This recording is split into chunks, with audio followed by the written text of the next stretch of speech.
Hello para pedagang lan investor. Karo sampean proyek sistem guru markets. Ayo miwiti karo sawetara informasi ringkesan babagan perusahaan. Yen kasengsem, sampean bisa sijine mandeg. Disaranake ndeleng saben indikator organisasi sing ditakoni kanthi luwih rinci. Saiki kita bakal bandingake indikator utama perusahaan karo sampean. Tesla Inc. ticker TESL-A. Review iki adhedhasar data ing 4 Juni 2025. Miturut klasifikasi guru markets perusahaan Tesla Inc. kalebu subkategori elektrik, 53 organisasi melu ing comparison, iki banget wakil. Asil kanggo perusahaan sing diteliti, 4 saka 10 poin. Skor rata-rata kanggo subkategori, 3,6 terms. Yen sampeyan ndeleng kanthi wiyar, ing kabeh pasar kita umume.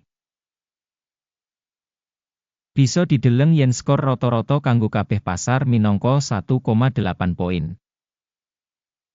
Marang skor 4 kanggo Tesla Inc. Bandingake gerakan rega saham perusahaan Tesla Inc. lan perusahaan subkategori.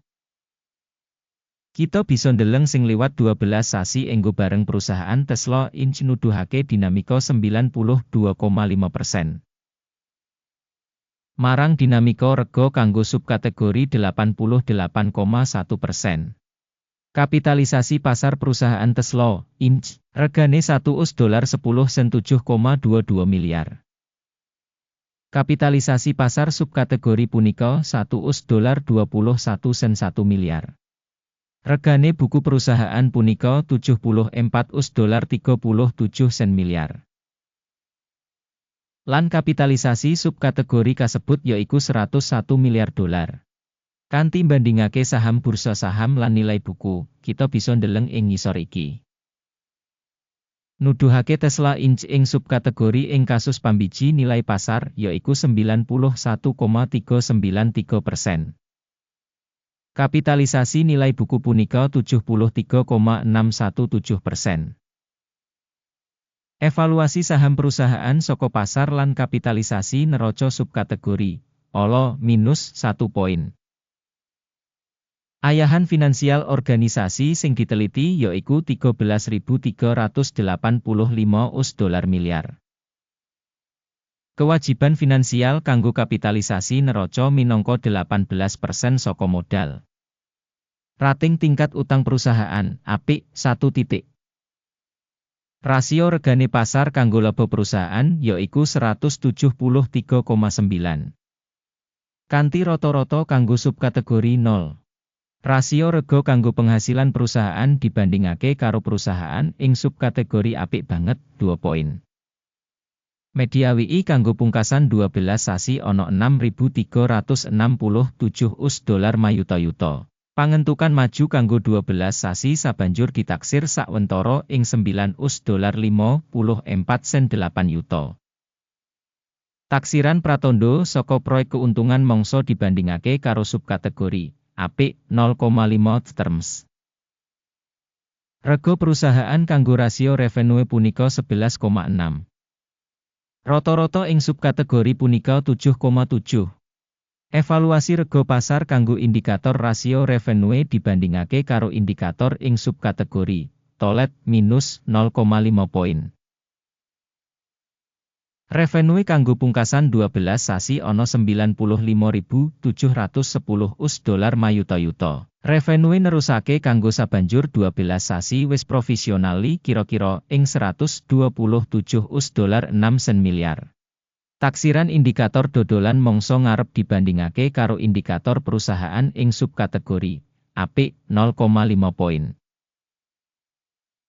Wates sales punika 6,6%, karo rata-rata ing subkategori -8,8%. Penilaian marginalitas dibandingake karo indikator perusahaan ing subkategori apik 0,5 poin. Bagian perusahaan ing jumlah karyawan ing subkategori punika 45,046%. Iki 103% kurang saka pangsa kapitalisasi pasar. Jumlah ibu kutha pasar saben pegawai perusahaan punika $8.812.000. Nalika ing subkategori ana $4.343.000. Evaluasi volume modal saben karyawan dibandingake karo indikator ing subkategori Passable 0 poin. Bati perusahaan saben pegawai $50.07. Kanthi rata-rata kanggo subkategori minus $49.700.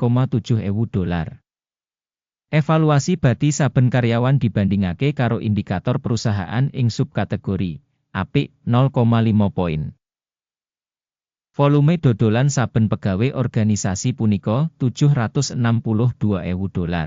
Ing subkategori $563.000. Evaluasi volume dodolan saben karyawan individu perusahaan dibandingake karo indikator perusahaan ing subkategori apik 0,5 poin. Volume transaksi singkat cocok kanggo 3%, karo rata-rata kanggo subkategori 3,6%. Indikator teknis resi 14 nuduhake tingkat 60% kanggo perusahaan Tesla, Inc. Ing subkategori, tingkat iki kira-kira 59%. Rega saham nyoto perusahaan punika kira-kira $344. Perkiraan rega konsensus kanggo saham perusahaan kira-kira $309. Ayo kang katon ing tabel pesenan, kang kasedhiya kanggo sampeyan, link kanggo iku ing komentar pinned. Tabel pesenan ngemot kabeh pancasan sadurunge digawe ing mangsa diwenehi dening informasi, evaluasi lan sistem referensi Guru Markets. Akses menyang meja supaya free lan buka link ing komentar pinned. Adhedhasar analisis saham Tesla, Inc. Sistem informasi lan referensi penilaian Guru Markets kaputusan ing ngisor iki digawe. Ojo mbukak pesenan, amarga video iki minangka review. Matur nuwun kanthi sanget kanggo nonton video iki lan gunakake sistem informasi lan bantuan Guru Markets.